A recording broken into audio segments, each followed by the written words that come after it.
जय जय राम कृष्ण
रूप पाहता लोचनी चाले हो साजनी सुख झाले हो साजनी सुख झाले हो साजनी कृष्ण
बांधवडी काळ घात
बांधवडी काळ घातला तो डरी तया माझे दंडवत कपिकुळी हनुमंत शरीर वज्रा ऐशे कवळी ब्रह्मांड जो पुच्छे तया माझे दंडवत कपिकुळी हनुमंत रामाच्या सेवका शरण आलो म्हणे तया माझे दंडवत कपिकुळी हनुमंत विठ्ठला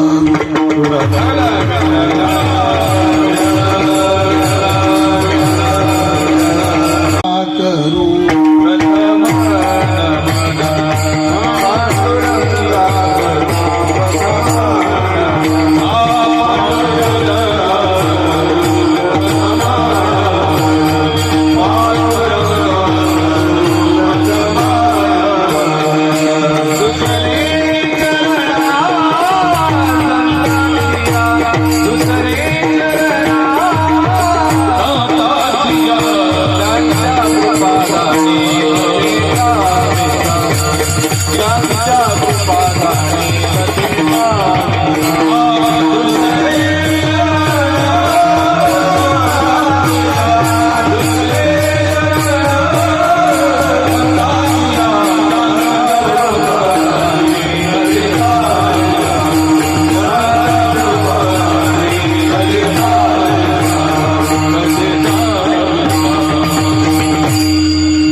कवडी काळ घातला तो डरी तया माझे दंडवत कपी कुळी हनुमंत.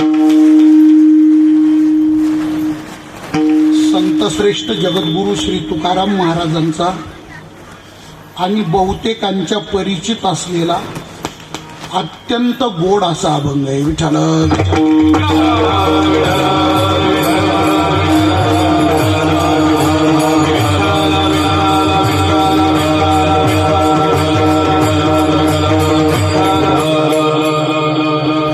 अभंगामध्ये जगद्गुरु तुकोबाराय एकंदरीत या अभंगामध्ये हनुमंतरायाच्या जीवनातील लौकिक सामर्थ्याचं आध्यात्मिक सामर्थ्याचं वर्णन करतात.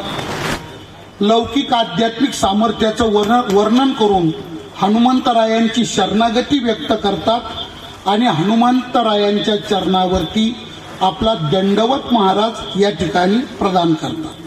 असा एकंदरीत विचार व्यक्त करणारा हा जगद्गुरु श्री तुकोबारायांचा अभंग आहे. विठ्ठल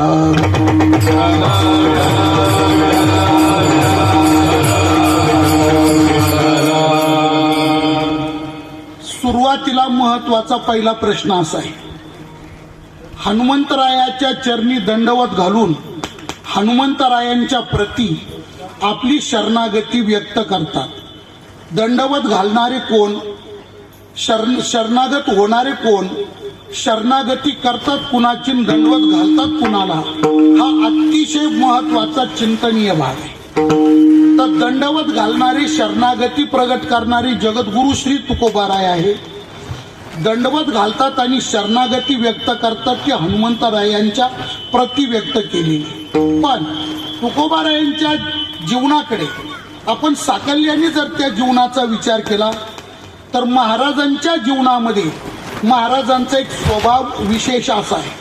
काय स्वभाव विशेष आहे तर महाराजांचा स्वभाव विशेष असा आहे का देव म्हणून जगद्गुरु तुकोबाराय व्यक्तिशः देव म्हणून किडामुंगीच्या सुद्धा पाया पडतात. देव म्हणून देवाच्याच पाया पडतील, देवालाच नमस्कार करतील. हा सामान्य क्षुद्र भाव तुकोबारायांच्या अंतःकरणात नाही. मग देव म्हणून किडा मुंगीच्याही पाया पडतील हा तुकोबारायांचा स्वभाव विशेष आहे.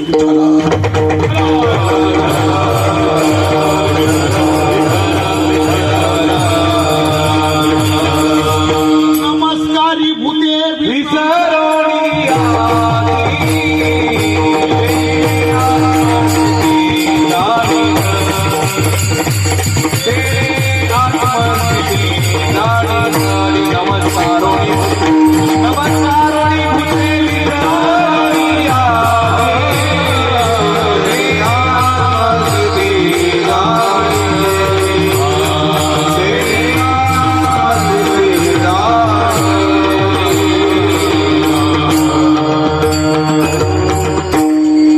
महाराजांच्या स्वभावातला विशेष भाव हा तुम्हाला सामान्य व्यक्तीच्या जीवनात दिसणार नाही. सामान्य म्हणजे संसारातली व्यक्ती जाऊ द्या, कीर्तनकार, प्रवचनकार, रामायण भागवत सांगणाराच्या सुद्धा जीवनात तुम्हाला प्रकर्षाने हा भाव जाणवणार नाही, हा भाव दिसणार नाही.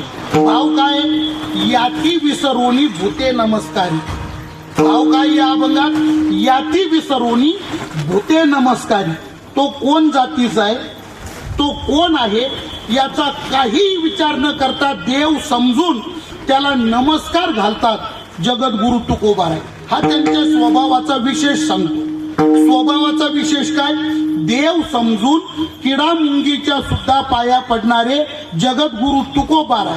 पण संतत्वाचा भाव स्वीकारित असताना संत म्हणून कोणाच्याही पाया न लागणारे तुकाराम महाराज. उठला सुटला पायाला लागला. तुकाराम महाराजांच्या स्वभावात हा भाव नाही. संत म्हणून म्हणजे कोणालाही संत म्हणायला महाराज तयार नाही. संत म्हणून कोणालाही जीवनात स्वीकारायला तुकोबाराय तयार नाही. मग त्यांच्या परीक्षेला जो पास होईल संत म्हणून महाराज स्वीकार फक्त त्याचाच करतात. दंडवत नमस्कार प्रणाम फक्त त्यालाच करतात. शरणागती फक्त त्याचीच करतात. विठ्ठला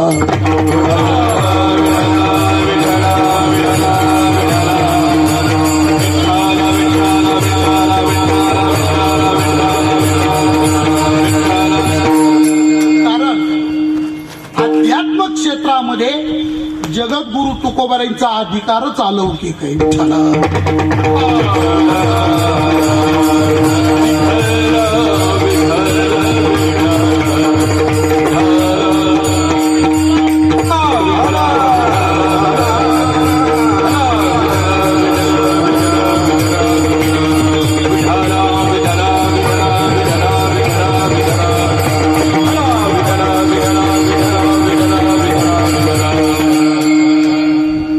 काय असतं, व्यवहार असो वा परमार्थ असो, पारखण्याची नजर लागते. नजर या शब्दाचा अर्थ ज्ञान. पारखण्याची दृष्टी. दृष्टी म्हणजे ज्ञान. ओळखण्याचं ज्ञान लागतं, त्याला पारख म्हणतात. पारख लागतो. पारखीच फक्त जाणू शकतो. ज्याला पारख नाही म्हणजे ती नजर ज्याच्याकडे नाही, ओळखण्याचं ज्ञान ज्याच्याकडे नाही, तो जाणू शकत नाही. म्हणतात आमचं तसं नाही. मग तुका म्हणे मज कळते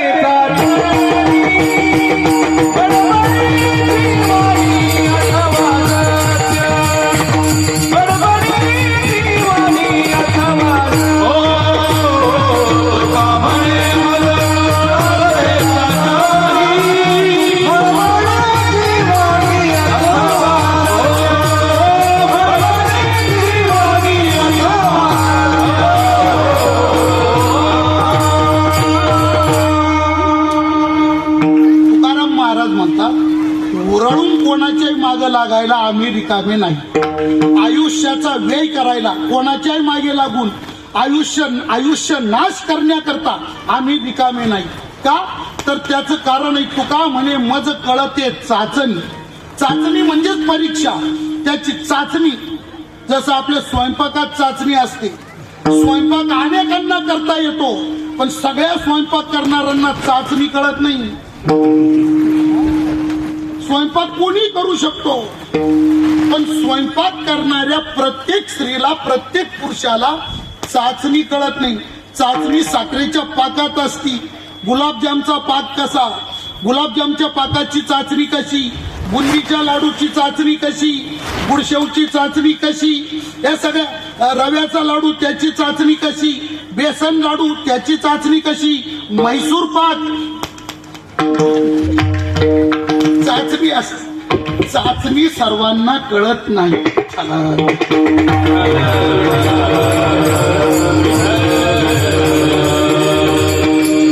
एका जणाकडे पुरीचं लग्न होतं. त्यांनी एका आचार्याला स्वयंपाक दिला 25,000 रुपयाला. आचार्याला फक्त मजुरी 25,000 रुपये स्वयंपाक करण्याकरता दिला.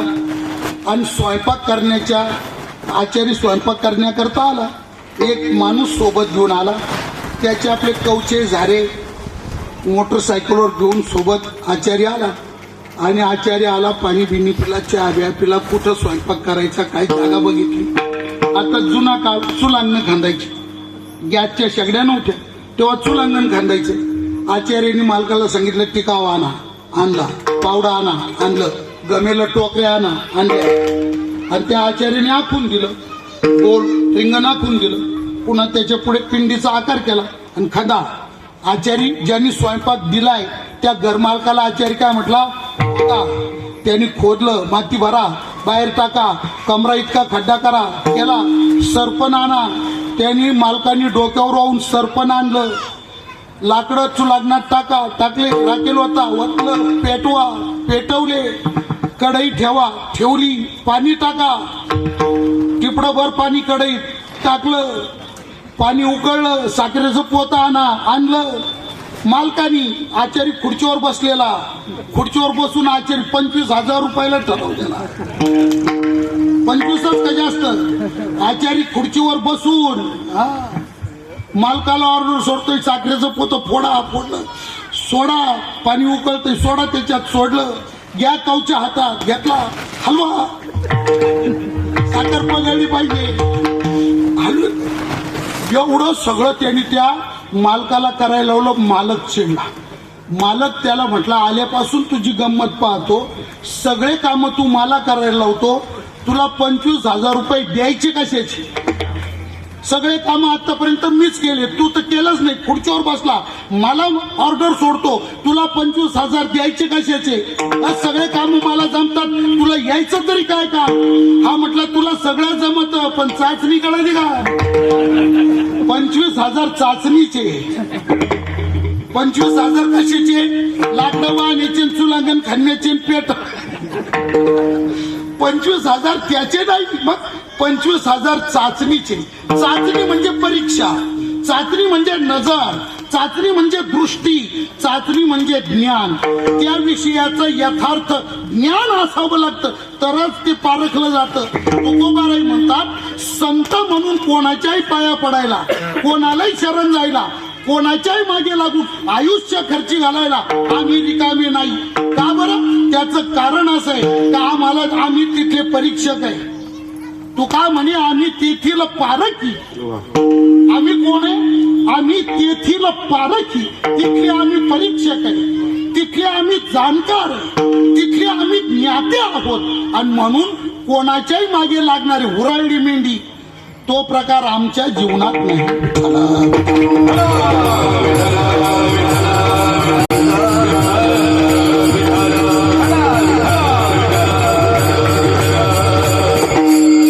आणि या विषयाचं शेवटचं टोक आहे बघा काय.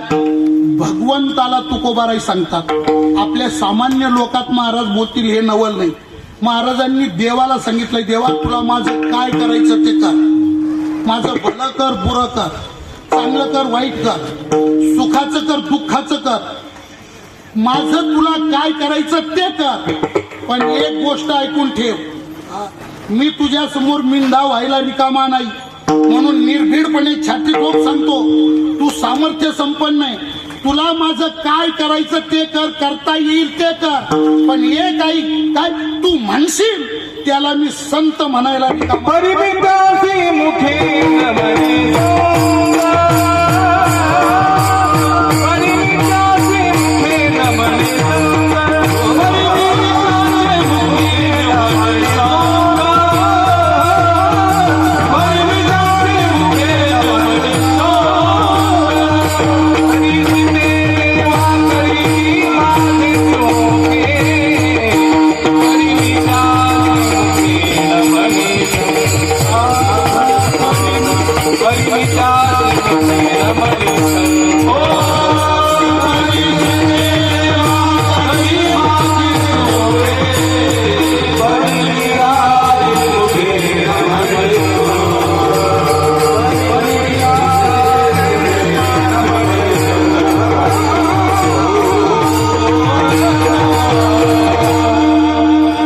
भाषा आहे महाराजी, गाठ्यातली भाषा आहे, देवाच्या समोर वापरलेली भाषा आहे. तर देवाला हे धाडस लागतं बुवा, हे धाडस फक्त भक्तच करू शकतो, हे धाडस सामान्याचं नाही. देवाला बोलले करी सीते देवा, करी माझे सुखे, काय करायचं ते कर, करता येईल ते कर, चाल करी सीते देवा, करी माझे सुखे. पण तू म्हटला नाही याला संत म्हणत, अरे हड परिमी त्याशी मुखे, त्याची गाडी किती भारी असू दे, त्याचा बंगला कसा असू दे, परिमी त्याशी मुखे न म्हणे संत, मी मुखे त्याशी संत न म्हणे, म्हणत नाही जा. आणि हे एकट्या तुकोबाराईच्या बाबतीत नाही, वारकरी संप्रदायातल्या सगळ्या संतांचा बाणा हाच आहे. नामदेव महाराज देवाला म्हटले, देवा ऐक, काय तू म्हणतो म्हणून मी त्याला संत मानणार नाही. भगवान नामदेवरायाला म्हटले, नामदेवराया ऐका, काय कलियुगात जसा मी तुमचा देव पांडुरंग आहे, तुम्ही माझे भक्त नामदेव आहे, मी विठ्ठल आहे, तुम्ही नामदेव आहे. कलियुग नामदेव, विठ्ठल चरणी मी जसा विठ्ठल आहे, तुम्ही माझे भक्त नामदेव. पण एक मिनिट ऐका, फक्त याच युगात तुम्ही मला भक्त मिळाले असं नाही, आणि मी फक्त हा विठ्ठलच अवतार घेतला असं नाही. इथून मागे जे जे युग झाले प्रत्येक युगात मी अवतार घेतच गेलो, आणि प्रत्येक युगात मला भक्त मिळतच गेले.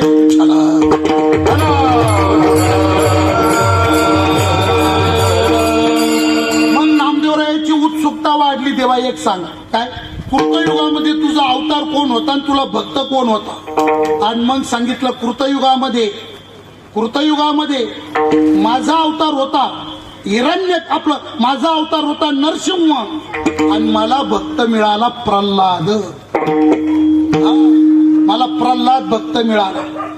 त्रेतायुगामध्ये देवा तुमचा अवतार आणि भक्त, त्रेतायुगात माझा अवतार राम होता, तर त्रेतायुगामध्ये मला भक्त मिळाला अंगद, आणि त्याला जोडी अजून एक भक्त मिळाला. नामदेवरायला अंगद माहिती होता. दुसरा भक्त कोण? राम अवतारी अंगद भक्त. नामदेवराय म्हटले देवा अंगद माहिती होता, दोन भक्त, दुसरा भक्त कोण? आणि मग सांगितलं देवाने दुसरा भक्त राम अवतारात मला मिळाला बिभीषण. नामदेवराय म्हटले देवा आई काय बिभीषणाला तू भक्त मान, त्याची जाहिरात तुला करायची तर कर, नाव काय लावायची शब्द त्याचं नाव. पण एक आई, मी अंगदाला भक्त मानी, पण तुझ्या सांगण्यावरून तू म्हणतो म्हणून त्या बिभीषणाला आम्ही भक्त म्हणतही नाही, आम्ही भक्त मानितही नाही. आमच्या दृष्टीनं भक्ताच्या यादीत बिभीषण बसू शकत नाही. भगवान बोलले नामदेवा तुझ्या यादीमध्ये बिभीषण भक्ताच्या यादीत बसत नाही, मग तू बिभीषणाला समजतो काय? नामदेवरायाचं सुद्धा निर्भीडपणा पहा, छातीठोकपणा पहा. नामदेवरायांनी शब्द वापरला, आपली लायकी पात्रताही नाही तो शब्द तोंडातून बाहेर काढण्याची, पण नामदेवरायांच्या अभंगात शब्द आहे विठ्ठला.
बिभीषण तू भक्त मान. आमच्या यादीत तो भक्ता बिभीषण, ज्याला रामाचं प्रत्यक्ष दर्शन घडलंय, रामाच्या सगुण स्वरूपाचं प्रत्यक्ष दर्शन ज्याला घडलंय, रामानी ज्याला स्वमुखाने आश्वासित केलंय. बिभीषण रामाच्या जवळ आल्याबरोबर रामानी बिभीषणाचा वनवास चालू असताना राज्याभिषेक केला. राज्याभिषेक, अजून लंकेत पोहोचायचंय, रावणाबरोबर युद्ध करायचंय, हार जीत संपन्न व्हायची. रावण जिंकतो का राम जिंकतो काळ ठरवणार आहे. अजून हे सगळं होण्याच्या आधीच रामाच्या समोर आल्याबरोबर रामाचा लंकेच्या प्रती प्रभू रामचंद्र परमात्म्याने राज्याभिषेक केला. बिभीषणा लंका दिली तुला विचारा. एका जणांनी त्यावेळी रामाला विचारलं सुद्धा, आता लंका बिभीषणाला दिली.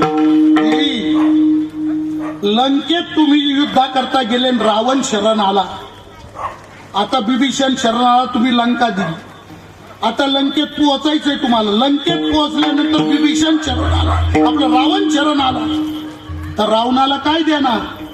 लंका बिभीषणाला देऊन बसले, रावणाला देण्याकरता उरलं. रावणाला काय? प्रभूच्या मुखातले शब्द फार गोड आहे.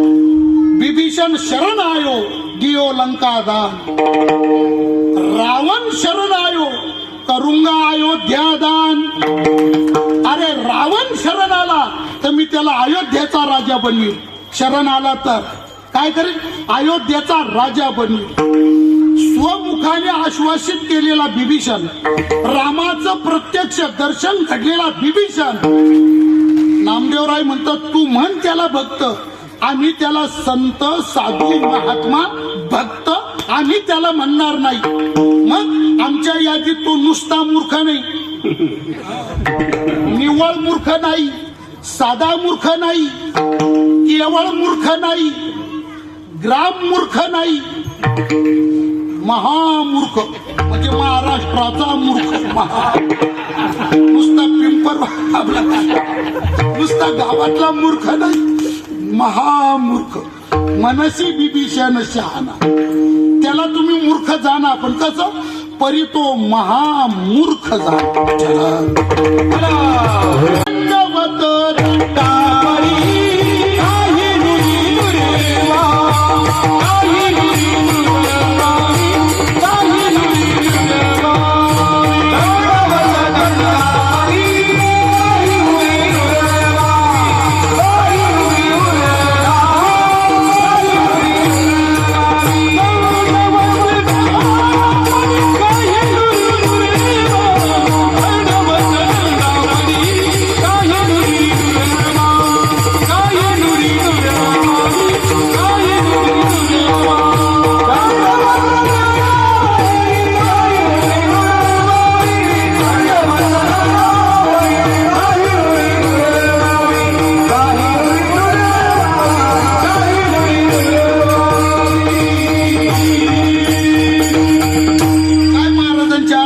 दंडवत दंडापरी.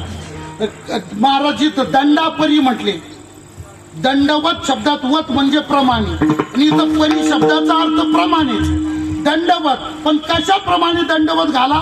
दंडापरी.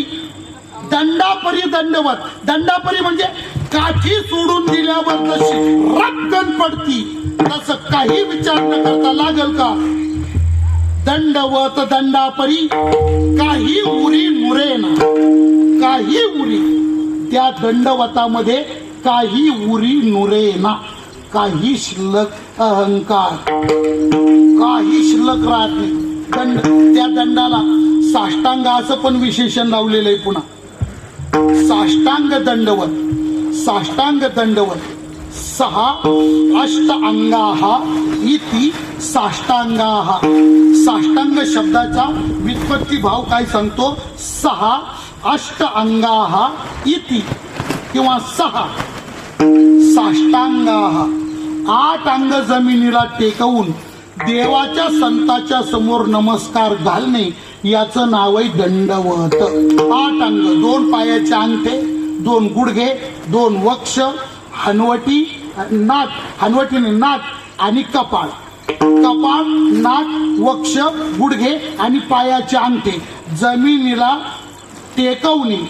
आणि सगळं अंगठे, गुडघे, छाती, नाक जमिनीला टेकवून त्याच्या समोर कपाळ घासणे, इसको कहते है साष्टांग दंडवत. विठ्ठला.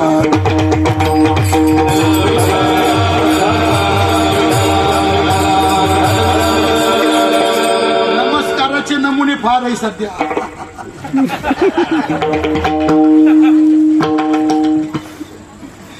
हे दंडवतच काय मॉडेल होय. काही लय गमतीच आहे. खूप फार गमती आहे. मुंबई पुण्यासारख्या ठिकाणी अति हायफाय क्लास 1 माणसाच्या घरी जर जाण्याचा योग आला, अति क्लास 1 माणसाच्या घरी जाण्याचा योग आला, तिथं कोचवर जाऊन बसलं आणि मग ते साहेब पाणी बिणी आणलं. साहेब सुनबाईला सांगतात, गिरी महाराज आले, गिरी महाराज आले, जरा नमस्कार करा बरं. ती भाषा तशीच, गिरी महाराज आले, जरा नमस्कार करा बरं. अशा घरी मला तर फाशीच घ्यावं वाटत. कोणत्या जन्मातलं पाप असेल याच्या घरी आलो आपण. एकदम कोंडल्यावानी होतो. आपल्याला याची राळ साळ सवय लागली. शेतकरी वावरात द्यातात खायची प्यायची. मग गिरी महाराज आले, जरा नमस्कार करा बरं. आणि ती सोनी ती पंजाबी मध्ये, पंजाबी ड्रेस मध्ये ती तिथं दरवाज्यातच उभी राहती पडद्याच्या आड. आणि पडद्याच्या आडून थोडी पुढं डोकून ती म्हणती, गिरी महाराज नमस्कार करते हो.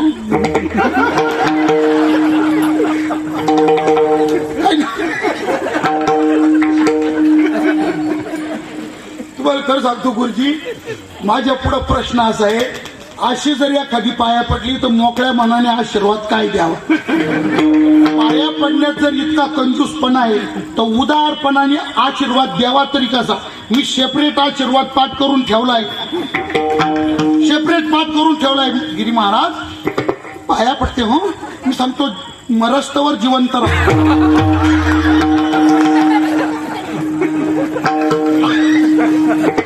याला काय होतं, जसा नमस्कार तसा आशीर्वाद, टंगळ मंगळ नमस्कार, झटक फटक आशीर्वाद, दंडवत तसा दंडवत दंडापत.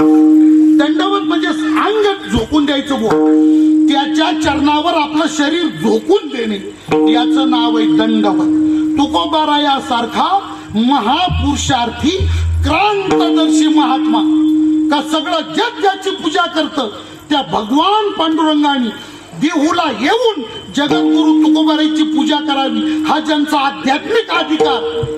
जया पूजिले आदरे पांडुरंगे, विमानस्थ केले प्रयाण प्रसंगे, हनुमानवी दिव्य रूपीच केली, न त्यागी ती दिव्य लोकाशी नेली. जया पूजिले, निर्गुणी आकार झाला मूर्तिमंत, झाली दंडवत पूजोनिया. जो निर्गुणाचा सगुण होऊन ज्यांना दंडवत, ज्या तुकोबारांना पांडुरंग परमात्मा निर्गुणाचा सगुण होऊन दंडवत घालून पूजा करतो, असा अधिकार या अध्यात्म क्षेत्रात ज्या महाराजांचा, ते जगद्गुरु तुकोबाराय आज हनुमंतरायाच्या समोर व्यक्त करतात. तया माझे दंडवत. आपल्यासारख्या लुंग्या सुंग्यांनी ही भाषा वापरणं वेगळं, आणि तुकोबारायासारख्या क्रांतदर्शी महात्म्याच्या मुखातून ही भाषा येणं वेगळं. तया माझे दंडवत. महाराज म्हणतात त्यांच्या चरणावर आणि शिवाय माझे हे अनेक वचन आहे, हे बहुवचन आहे. माझे हे एक वचन आहे. माझे या बहुवचनाचा अर्थ काय करता, तर माझे याचा अर्थ असा आहे, एकदाच दंडवत घातला आणि फिटलं कर्ज असं नाही. मग सदोदित सदैव सदा सर्व काळ हनुमंतराया तुमच्या चरणी माझे दंडवत, सदा सर्वदा दंडवत. तया माझे दंडवत. पण प्रश्न आहे, ज्यांच्या समोर तुकोबाराय दंडवत घालतात ते नेमके कोण आहे, त्यांचा अध्यात्म क्षेत्रात नेमका त्यांचा अधिकार काय आहे. तुकोबारायांनी दंडवत घालावा एवढा मोठा त्यांचा अधिकार आहे का. मग त्यांचा अधिकार नेमका काय, तर त्यांच्या अलौकिक शक्तीचं म्हणजे त्यांच्या अधिकाराचं वर्णन तुकोबाराय अभंगाच्या पहिल्या चरणात. कामा बांधावाडी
यांच्यामधला तौलनिक विचार आहे, म्हणजे पूर्ण आहे.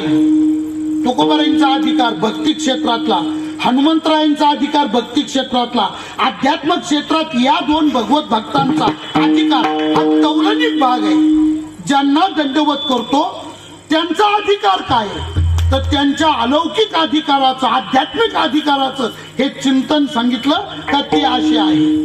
कसे आहे? काम बांधवडी.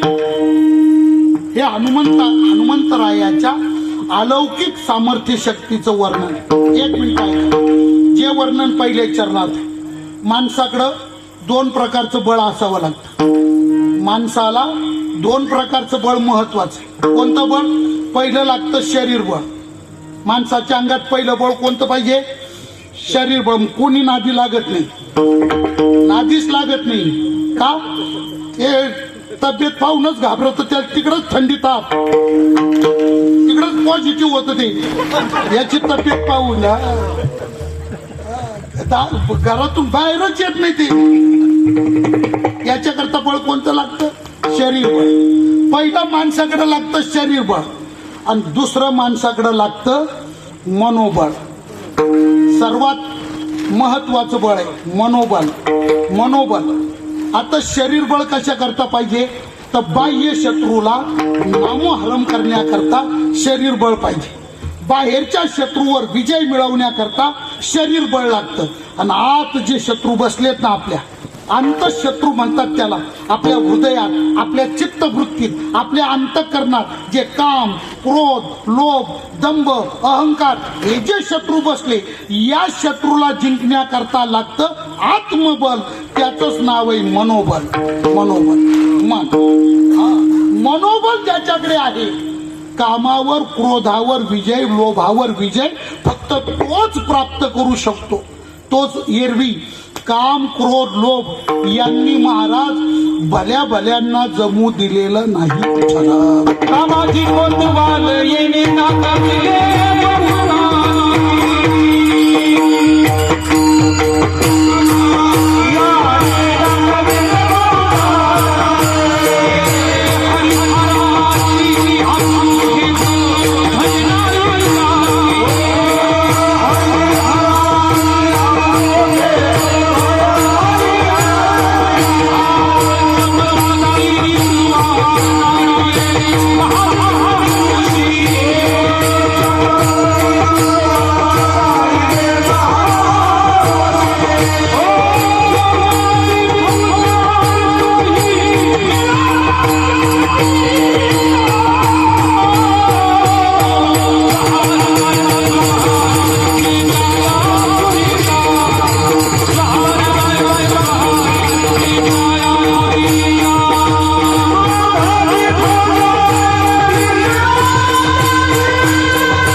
भल्यांना जमून दिलेलं नाही.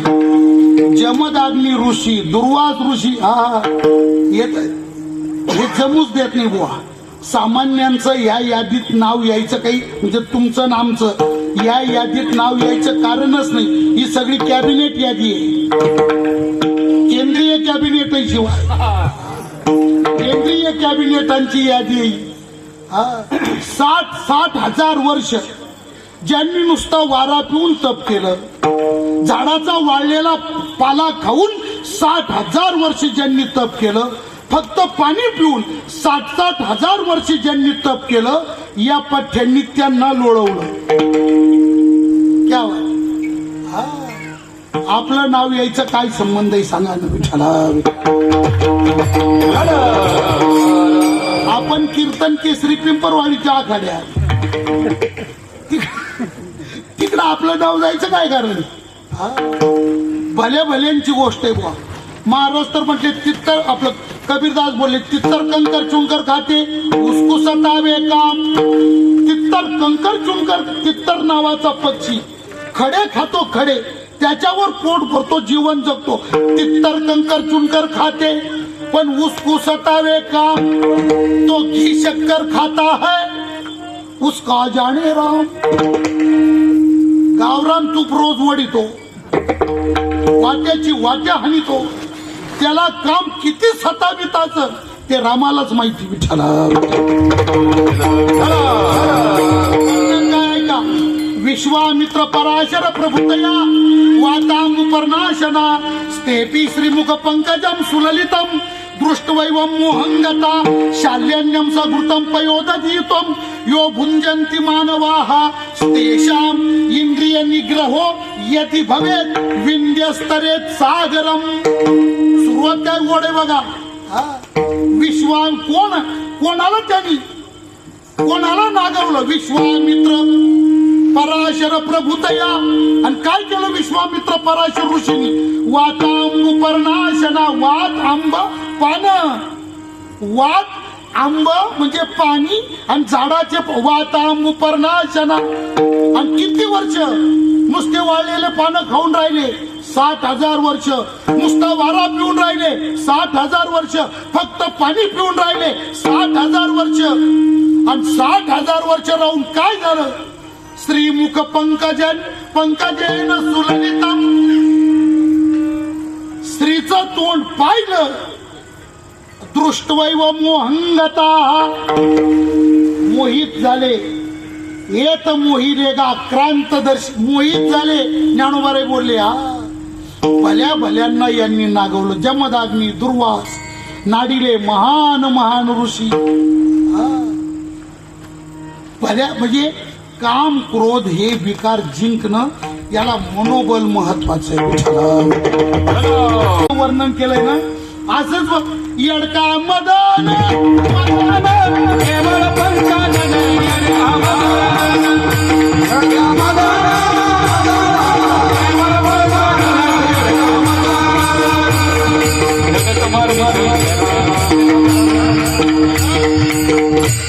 धडक मारली शंकरा. येडका म्हणजे मेंढीचा सुपुत्र. मेंढीचा सुपुत्र मेंढा. तो मोठा झाला त्याला म्हणतात येडका. येडका हा प्राणी प्रसिद्ध कशात आहे? धडक मारण्यात. धडक मारल्यावर माणूस पाडील यात नवल नाही. धडक मारल्यावर येडका माणूस पाडील यात नवल नाही. येडक्याने धडक मारली तर चिरेबंदी वाड्याच्या भिंती पाडतो येडका. झाडाच्या झाड मोडून काढतो एका धडकेत येडका. येडक्याची सगळी ताकद त्याच्या धडकेत राहती. येडका काय करतो? धडका मारतो. धडका कोणला मारली? धडक मारली शंकरा. धडक मारली शंकरा. गेला ब्रह्माचा मातेरा. धडक मारली शंकरा. गेला ब्रह्माचा मातेरा. धडक मारली शंकरा. गेला ब्रह्माचा मातेरा. इंद्रचंद्राची धाकणारा.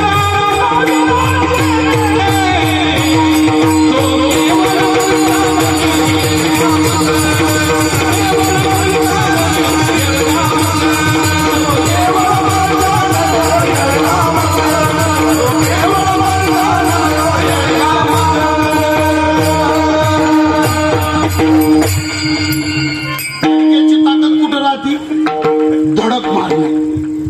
येडक्याचा सगळ्यात महत्वाचा प्रोग्राम काय? धडक धडक. तो काय नाथ महाराजांनी त्याला उपमा कशी? हाई येडका. तो हाई येडका पण त्याला उपमा कशाची दिली? केवळ पंचानन. पंचानन कोणाला म्हणतात? पंचानन सिंहाचं नाव आहे. वनराज वनकेसरी. वनाचा राजा सिंह त्याचं दुसरं नाव आहे पंचानन. पण सिंह वनातला राजा. तसं धडक मारण्यातला राजा. धडक मारण्यातला राजा कोण?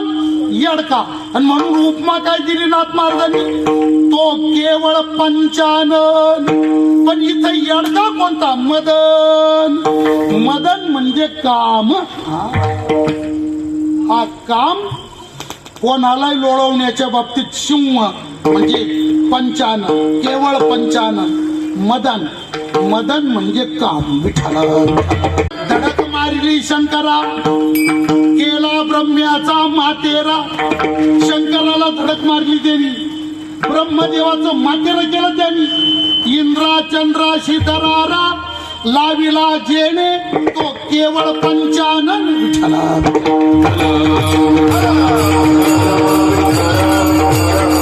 इंद्रचंद्र को क्या क्या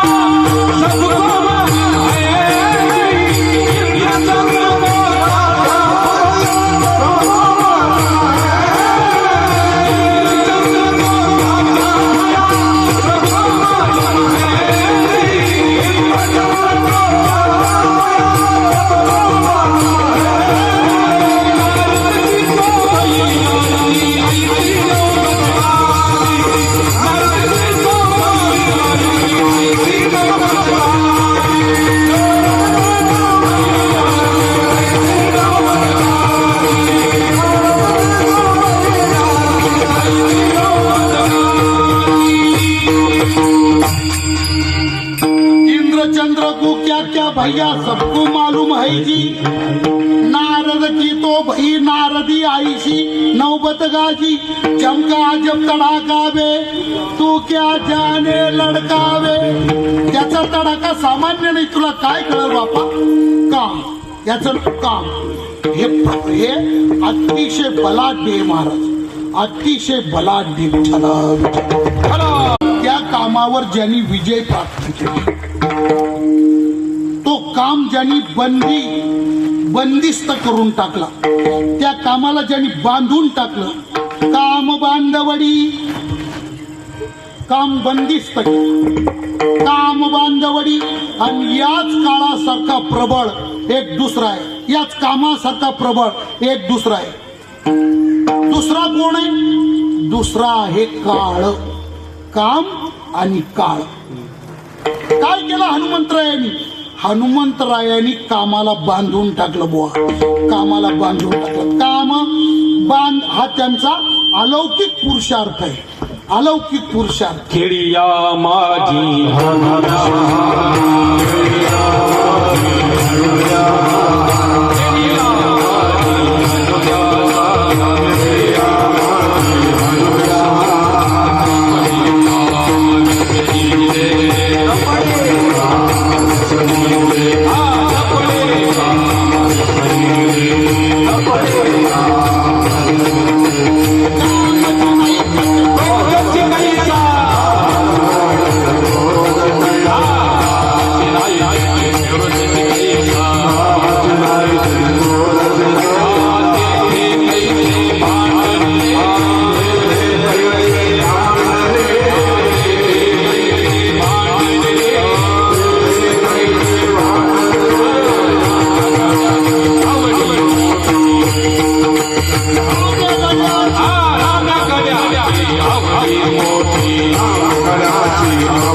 हनुम्या शहाणा. हनुमंतरायचंच वर्णन आहे. खेळिया माझी हनुम्या शहाणा, न पडे काम व्यसनी रे. कामची नाही तेथे क्रोध चिकायचा, तेथे कैचे भांडण रे. राम्या गड्याची आवडी मोठी, म्हणून लंके पेने रे. ऐक खेळिया तुझं सांगितले, तू ऐक खेळिया तुझं सांगतो. आईशे जाणून खेळ खेळे रे. हनुमंतरायाचं वर्णन आहे. कामावर विजय प्राप्त केला.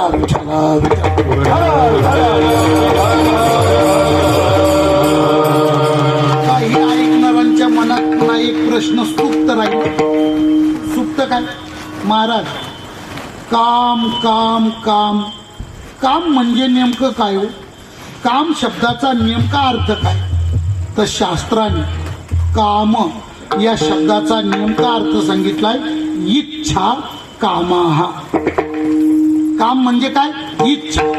आपल्या मनात, आपल्या अंतःकरणात निर्माण होणाऱ्या इच्छा, त्या इच्छेचं शास्त्रीय परिभाषेत नाव आहे काम.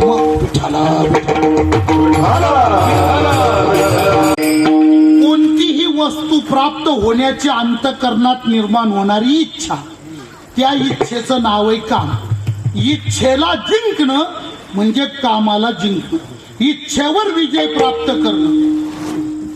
महाराजांचं म्हणणंच आहे, ज्याला खरंच जीवनात परमार्थ करायचा आहे, खरंच परमार्थ करायचा आहे, त्यांनी पहिलं आशा जिंकावी, मग इकडे यावं विठ्ठला.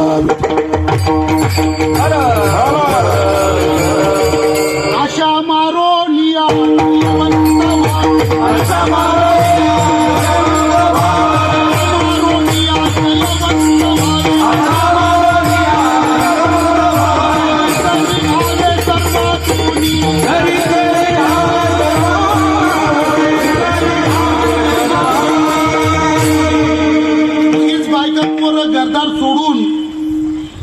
जीवाची वडाताण करण्यात काही अर्थ नाही.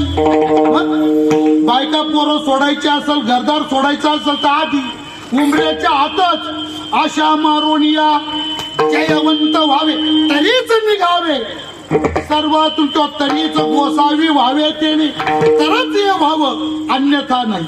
इच्छा कामा अंतःकरणात मला हवं ह्या निर्माण होणारा भाव त्याचं नाव इच्छा आहे. काम या शब्दाकरता विद्यारण्यांनी पंचदशी मध्ये बोलले बघा. इदं मेषात इतिच्छा काम शब्दिता इतिच्छा काम शब्द इदं मेषात हे मला हवं, हे मला हवं, हे मला हवं. इतिच्छा ही जी इच्छा आहे ना, काम शब्दिता हिला काम असं म्हणतात. आणि ते सगळं जिंकलं ते जिंकावं. तुकाराम महाराज म्हणतात आम्ही जीवनात पहिलं तेच केलं, पहिलं तेच केलं विठ्ठला. काम क्रोध बंदे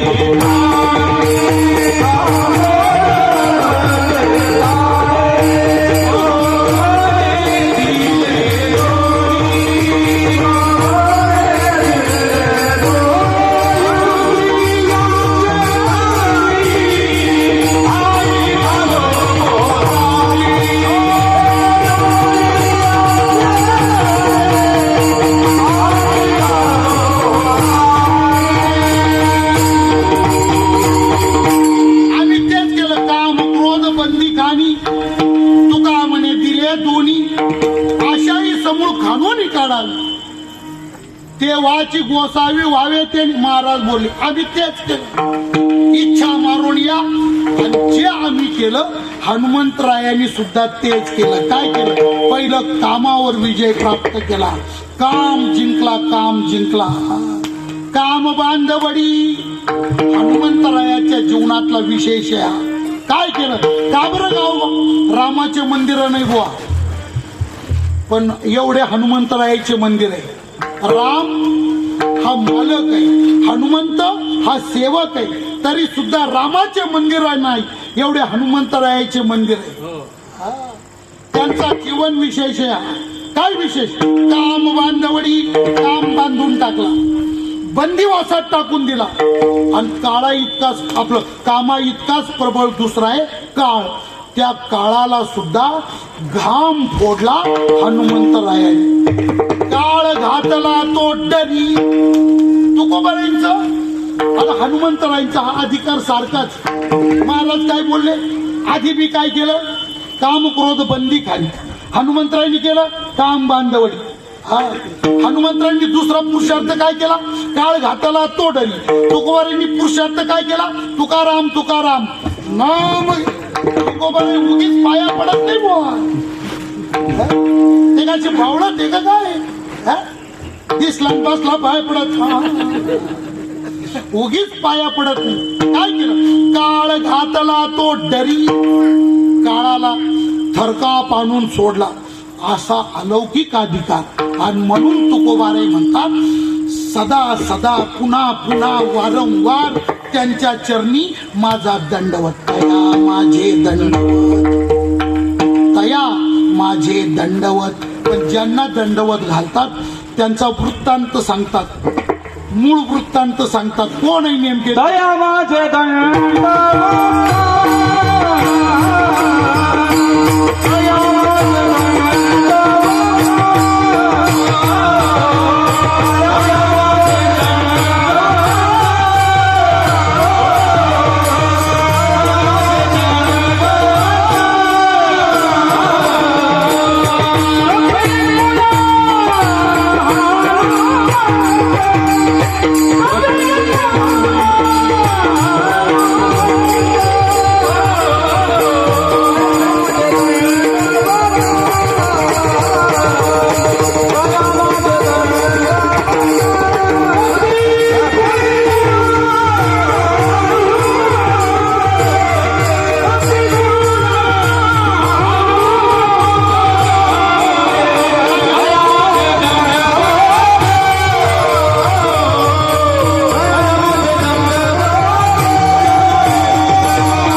हा दंडवत ज्यांना हे त्यांचा अलौकिक आध्यात्मिक सामर्थ्य झालं. त्यांचा मूळ वृत्तांत सांगतात कोण? कपी कुळी हनुमंत. त्यांचा जन्म कपी कुळात झालाय. एक सिद्धांत असा आहे बघा, ऐका. सिद्धांत असा आहे गुरुजी, कोणताही व्यक्ती जन्मानी मोठा ठरत नाही. जन्माला येणारा कोणत्याही कुळात जन्माला आला तर तो शूद्रच असतो. जन्मानो जायते शूद्राः, जन्मानो जायते शूद्राः. तो ब्राह्मणाच्या पोटी जरी जन्माला आला तरी जोपर्यंत उपनयन होत नाही तोपर्यंत तो शूद्रच असतो. संस्कारात द्विज उच्यते. तो विप्र कधी ठरतो? तो द्विज कधी ठरतो? उपनयन संस्कार होईल तेव्हा. नुसता ब्राह्मणाच्या बामणीच्या पोटी आला म्हणजे तो फार जन्माने तो शूद्रच आहे. जन्मानो जायते शूद्राः. मग जन्माने तो कोणत्या घरात आला आणि कोणाच्या पोटी आला आणि त्याचा बाप कीर्तनकार. मग कीर्तनकाराची पोर खिचे मारीत नाही असं काही नसतं महाराज. फार मोठमोठ्यांची शोकांतिका आहे.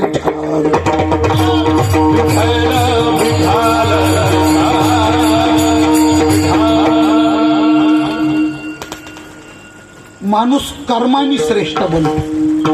माणसाचं मोठेपण जन्मावर अवलंबून नाही. मग माणसाचं मोठेपण त्याच्या कर्तृत्वावर. हा दैवायत्तम कुले जन्म मदायत्तम तू पौरुष. हो, पुरुषत्व हे कर्मावर अवलंबून आहे. महनीयता, महान हनुमंतराय जगाला पूज्य झाले जन्मामुळं नाही. जन्माला आले सामान्य तुमच्या माझ्या सारखेच, पण कर्मानी मात्र एवढे पूज्य झाले.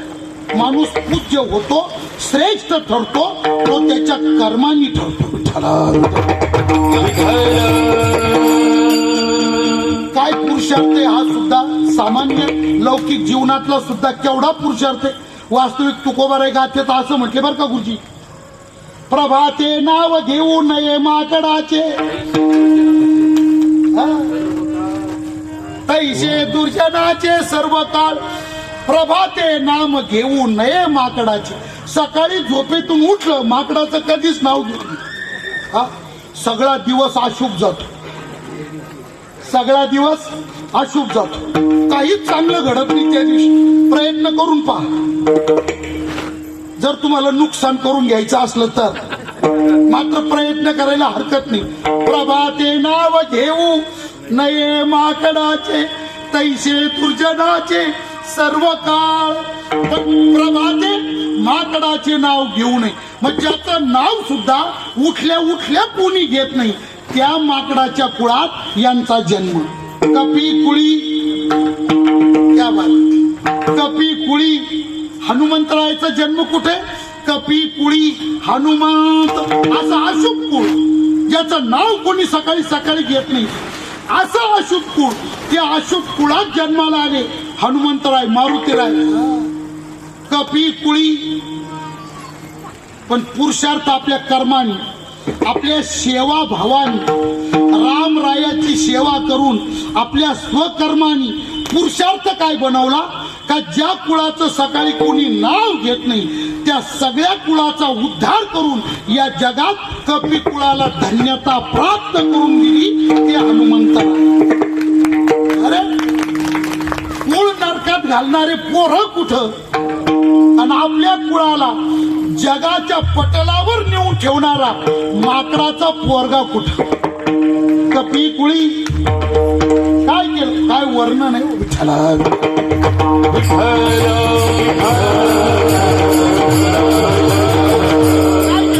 नाम चांगले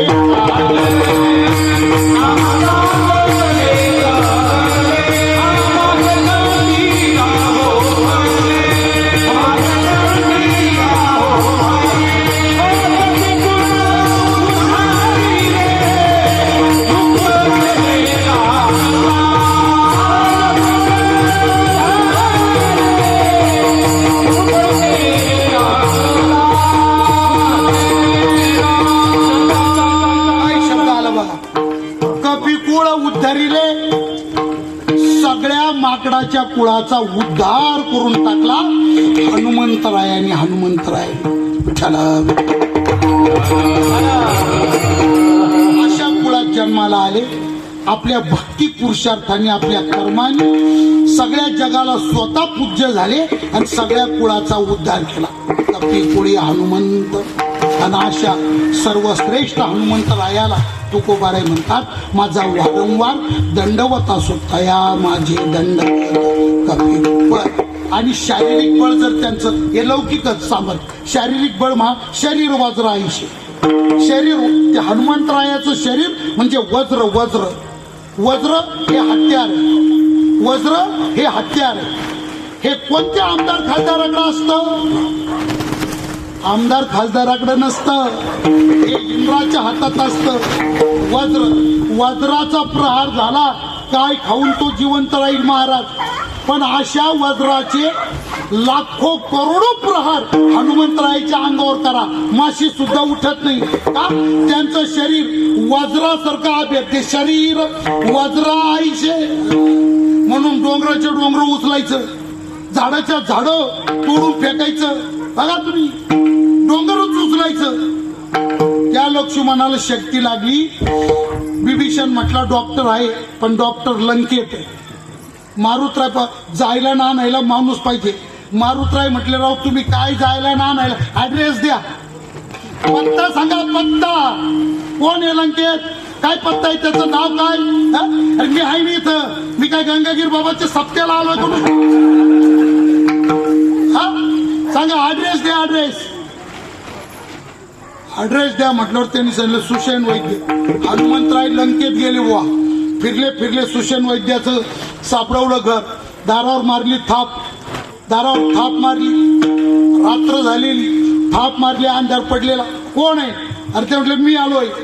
अरे हा पण तू कोण? अरे तो म्हटलं मी आहे ना मी सुषेण वैद्य मधून. अरे पण तू कोण? तो म्हटलं अरे मी हे बाबा दारू घाल. दारू उघडून पाहिलं. हनुमंतराय उभा सन्मुख साध. काय काम? त्यांनी सांगितलं पेशंट अत्यवस्थ आहे, पेशंट सिरियस आहे, स्कोर 25च्या पुढे, जगण्याचा अजिबात भरोसा नाही. एवढं कसं काय होऊन दिलं? ते वाडीत थांबलंच नाही, नुसतं वावीला पळायचं. वावीलाच पळत ते रात्र दिवस घरात बसत असतो. बरोबर. पेशंट म्हटले डॉक्टर आपल्याला पेशंटकडे जावं लागेल. त्यांनी त्यांनी बॅग भरली. सलाईन इंजेक्शन आमकं ढमकं सगळं घेतलं त्यांनी. बॅग भरली. बॅग भरल्यानंतर आता बॅग उचलली. हनुमंतराय पुढं तो मागे निघायचं होतं, बाहेर पडायचं. सुषेण वैद्यांनी विचारलं पेशंट कोण आहे? आणि मग हनुमंतांनी सांगितलं पेशंट प्रभू रामचंद्रजीचा धाकटा भाऊ लक्ष्मण पेशंट. लक्ष्मणाला तपासण्याकरता आपल्याला जायचं. यांनी सांगितलं मी येऊ शकत नाही. सुषेण वैद्यांनी हातातली बॅग खाली ठेवली. मी येऊ शकत नाही. त्याला काय झालं याला कळाना. चांगलं निघाला होतो, चांगलं बुट बिट घालून काय. अरे या काय की झालं? तो म्हटलं लक्ष्मण पेशंट आहे ना, मी येऊ शकत नाही. हनुमंतराय म्हटले कारण काय? ते म्हटले कारण असं आहे लक्ष्मण पडला कमळाचा. राम भाजपवाल्यांचा आहे ना सध्या. काँग्रेस आणि राष्ट्रवादीवाल्यांना रामाशी काही घेणं नाही. राम कोणाचा आहे सध्या? भाजप. शिवसेना आपल्याला माहित नाही त्यांना घेणं आहे का नाही, पण राम सध्या कोणाचा आहे? भाजपवाल्यांचा. आणि विरोधी पक्षाचा माणूस असल्यामुळं आपण येऊ शकत नाही. कोणताही डॉक्टर नाही. मी तर काय मी एकटा डॉक्टर. मारुतराय त्याला म्हटले येतो का गदा खातो. त्यांनी तिकडे पाहिलं तो एका गदात राम बोलो राम. येतो म्हटलं येत चाल गपचिप चाल. पण मारुतराय बुद्धिमत्ता वरिष्ठ, बुद्धिमत्ते श्रेष्ठ मारुतरायने विचार केला इथंच नाटकं करायला लागलं. तिथं गेल्यावर ते सिरीजच घर राहिली, ते इंजेक्शनच नाही आणलं. तिथं पुढे मेडिकल पाहत जंगलामध्ये रात्रीच्या अंधारात. शेवटी मारुतराय पटकन बाहेर गेले, दाराची कडी लावली. दवाखान्यात सही डॉक्टर उचलला. हे माझ्या पदरचं बरं का किशोर महाराज. भावार्थ रामायणात याच ओव्या आहे. तंतोतंत असंच वर्णन नाथ महाराजांनी भावार्थ रामायणात केलं. घरासहित म्हणजे दवाखान्यासहित डायरेक्ट उचलला. जय श्रीराम. उड्डाण केलं रामापाशी. तिथं आल्यावर त्याला बाहेर काढलं, कडी उघडली, डॉक्टर बाहेर काढला. पाय नाडी पाय तपास. पाहतो का गदा खातो? तो म्हणे पाहतो. पाहिलं मग. त्यांनी सांगितलं औषध आहे संजीवनी, हिमालयातल्या द्रोणागिरी पर्वतावर आहे. सूर्योदयाच्या आत आणून याच्या तोंडात पिळली तर लक्ष्मण वाचतो, जिवंत होतो. रामचंद्र हातात झाले. म्हटले काही उपयोग नाही. म्हटले काय?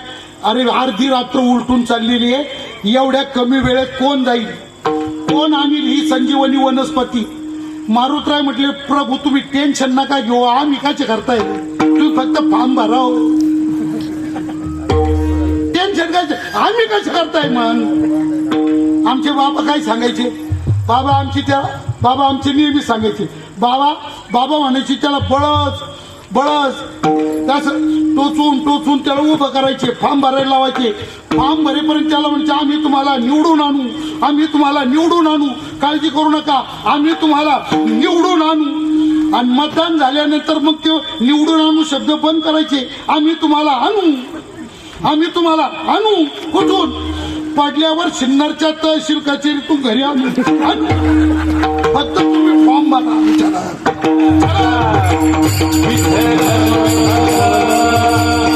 मारुतराय म्हटले प्रभू चिंता करू नका. अरे हनुमंता चिंता कशी करू नका, वेळ किती कमी. आज तू गेला, सूर्योदय झाला, जाण्यात त्या आणण्यात मजा नाही. मारुतरायने रामाला सांगितले ऐका. मारुतराय हनुमंतरायाला बोलतात प्रभू काळजी करायची नाही, टेन्शन मत लेना प्रभू, टेन्शन मत लेना, चिंता नाही करायची प्रभू. का? एक सांगतो तुम्हाला, तुमच्याच कृपेने तुम्हाला एक सांगतो. काय?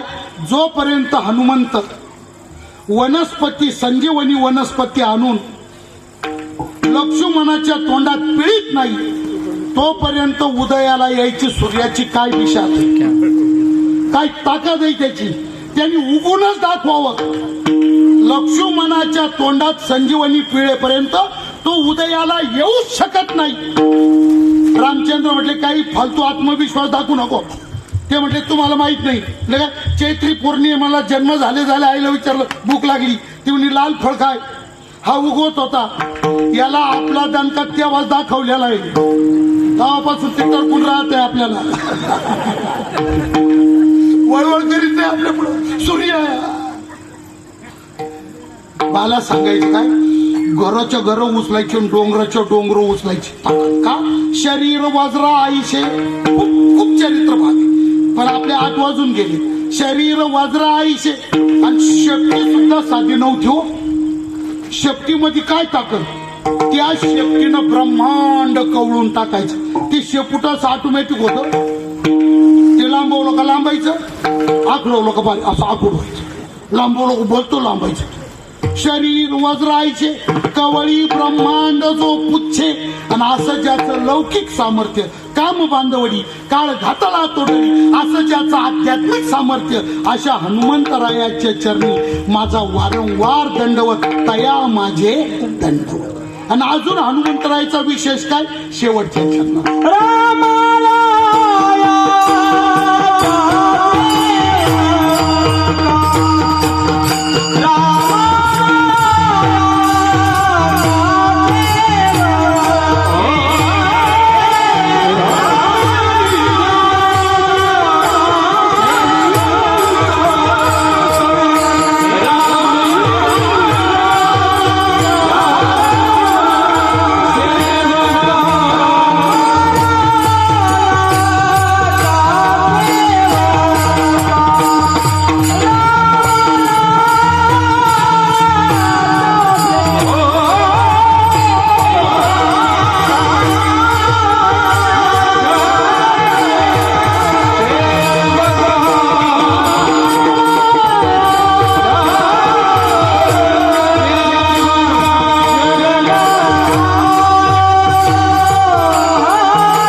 सेवका. हे बा, जीवनामध्ये सगळं असू द्या, तुमच्याकडे गाड्या आहे, माड्या आहे, आमका आहे, धमका आहे, पैसा आहे, हाडका आहे, सोनं आहे, नाणं आहे, सगळं. पण जर तुमच्या जीवनामध्ये भगवत शरणागती नसल तर तुमच्या या सगळ्या पसाऱ्याला शून्य किंमत आहे, शून्य किंमत. राक्षसाच्या जगण्यातून तुमच्या जगण्यात, जनावराच्या जगण्यातून तुमच्या जगण्यात काहीच फरक नाही. हनुमंतरायाच्या जीवनात तुम्ही पहा, रावणाकडे काय कमी होती, काय नव्हतं रावणाकडे, सांगा ना तुम्ही. रावण एवढा पंडित होता. स्तोत्र रत्नावली नावाचं जे ग्रंथ आहे, त्या स्तोत्र रत्नावलीमध्ये रावणाने भगवान शंकराचे रचलेले स्तोत्र रत्नावली ग्रंथात रावण स्तोत्र रचित होतं. एवढा विद्वान दशग्रंथी पंडित होता. काय कमी नव्हतं महाराष्ट्राला, काय कमी होतं सांगा. सगळं होतं. त्याच्या जीवनात एकच नव्हतं, काय, भगवंताची शरणागती नव्हती. रावण जर भगवंताला शरण यावा तर सोन्याला सुगंधच होता. रावण जर रामाला शरण यावा तर सोन्याला सुगंधच होता. सगळं होतं रावणाकडं, फक्त भगवंताची शरणागती नव्हती. सगळं होतं कर्णाकडं. कर्ण राजा होता, कर्ण दाता होता, कर्ण शूर होता, कर्ण वीर होता. फक्त कर्णाकडं भगवंताची शरणागती नव्हती. त्यामुळं कर्णाचं जीवन शून्य, रावणाचं जीवन काय झालं शेवटी. कोण नाव काढतं रावणाचं आज. हनुमंतरायाची मंदिरं होतात. हनुमंतापेक्षा कितीतरी पटीनं श्रीमंत होता रावण. कुठं मंदिर आहे त्याचं, काय नव्हतं. सगळं होतं, फक्त भगवंताची शरणागती नव्हती. घरी गेल्यावर विचार करा, आपल्याकडे काय आहे आणि काय नाही. जे आहे त्याचा उपयोग काय, जे नाही त्याचा उपयोग काय. रावणाकडे सगळं होतं. कोटी घरे जे ते काशानी तांब्याची, शुद्ध कांचनाची सप्तकोटी, 7 कोटी काशाचे 50 लाख, तांब्याचे 50 लाख. घर म्हणजे त्याचाच पाया, त्याच्याच भिंती, त्याचे दार, त्याच्याच खुट्या, भिंतीत त्याचा स्लॅब, सोनं. तरी सुद्धा दगडा मातीचे पण घर होते. रावणाच्या नगरीत हे होतं ना. तरी मी तर त्याच्यावर आज तो अभंग वाचला ना गुरुजी, मी विचार करतो का 7 कोटी घरं ज्यांनी सोन्याचे बांधले, 50 लाख घरं फक्त काशाचे, 50 लाख घरं फक्त तांब्याचे बांधले. एवढे घरं असताना सुद्धा त्यांनी विटाचे, दगडाचे, मातीचे घरं बांधलेच का. त्याला हे घरं बांधायची गरज का पडली. विटाची घरं का बांधली त्यांनी, दगडा मातीतले घरं का बांधले. आणि लय विचार केल्यावर उत्तर सापडलं का कदाचित हे घरं म्हणजे रावणाच्या लंकेतली झोपडपट्टी असावी.